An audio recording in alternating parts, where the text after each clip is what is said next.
Right.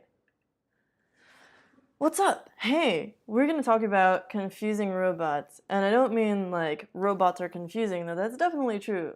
I mean right now is confusing the actual robots themselves. I've been walking around San Francisco as usual, and twice in the last 2 days, both yesterday and today, on my way to work, there's a Google or no, an Uber self-driving car going by me, and they've had clashes with the law in the past. They've been basically told to get off the streets unless they can get the proper permits. They ignored the legislative people and they were smacked down, and I guess now they're at their old tricks again. Maybe it's legal, maybe it's not. But anyway, um, if you're also sort of frustrated by these people and their flouting of the law, know that there are a few tricks that you can use to actually defeat them. First off, I mean, a self-driving car may look empty, but it may actually have a person in the seat, dressed up as the seat itself.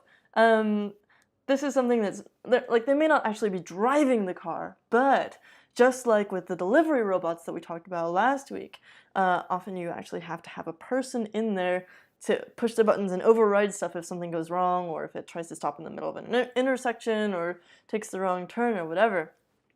And so you'll actually see people drive or dressing up as the driver's seat. It's so crazy. Let's see if we can get this to load. Yeah.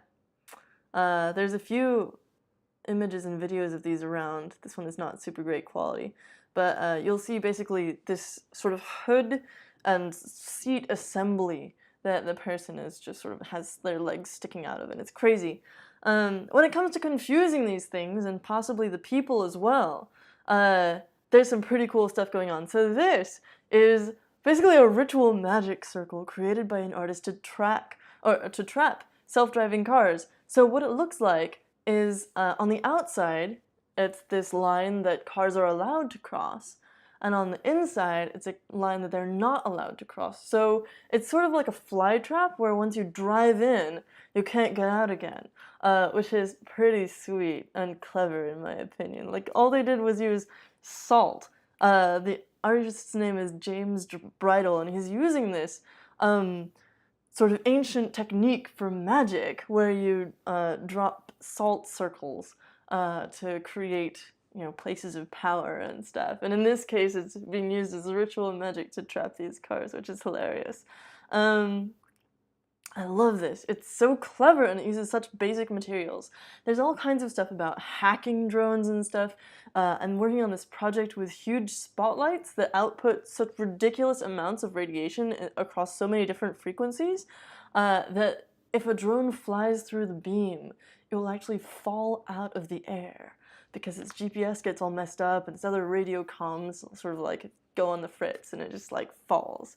So that's another way. If you have a huge freaking spotlight that emits across tons of different frequencies, that's another way. But on to more non-technological ways. You can place stickers, black and white pieces of tape, over regular street signs in ways that confuse these cars with very little actual obstruction. So it still works as a stop sign for human beings, for example, the person in the car. However, the car itself is going to get all confused and think that it's something else. It's kind of scary because they've managed to, oh no, go away. They've managed to make the cars misinterpret these signs as things like, one way or yield or speed limit signs. And a speed limit sign requires no direct response. It's just an advisory. And so if you turn a stop sign into a speed limit sign, that's very bad. That's very bad. In fact, there's no speed limit at a stop sign. The speed is 0.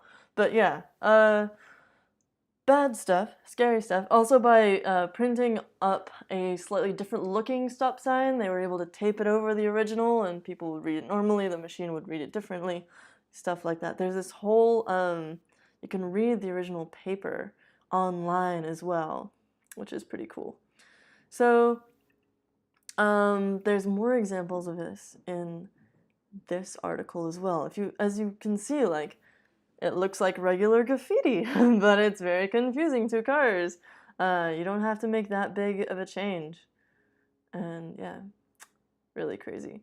Another way that people have been basically confusing machines for years. This is a pretty old project, but it's gotten some more excitement recently, I think maybe because of recent protests and things. But there's this technology called dazzle camouflage that's been used, for example, to camouflage warships so that you couldn't tell like how big they were or how many there were or anything like that from a distance. And this technique has been adapted for face paint to confuse and ideally completely negate the effects of computer vision in public spaces. So, you know, if you cut your hair weirdly and paint big blocky pieces of black and white on your face, or like do your hair with these like tentacles and stuff, all this stuff is designed to break up your features and break up the shadows on your face so that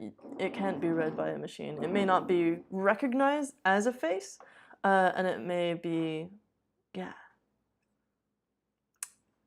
you know, just it may be incapable of identifying you or matching you to, for example, if something has a facial recognition-based tagging algorithm, it wouldn't be able to find you.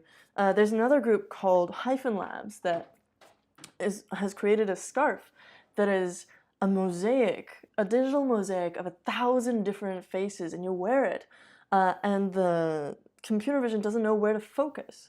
So it may focus on the scarf, it may do all these false positives, or if you put it on over your own face, it may not be able to identify anything, which is also really interesting. So that's like a wearable, non-technical approach to this, except for, of course, in the generation of the scarf design in the first place.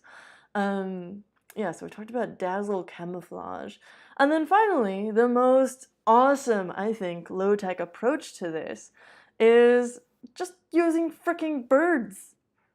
Freaking birds! Like, the Dutch police have been training eagles to snatch these out of the sky.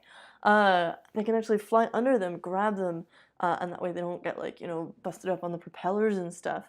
And I think this is hilarious and great. I mean, I think drones are cool and stuff, but I also think that there should be regulation. There is some regulation. For example, you know, you can't get within certain distances of stadiums, airports, government buildings, and things like that.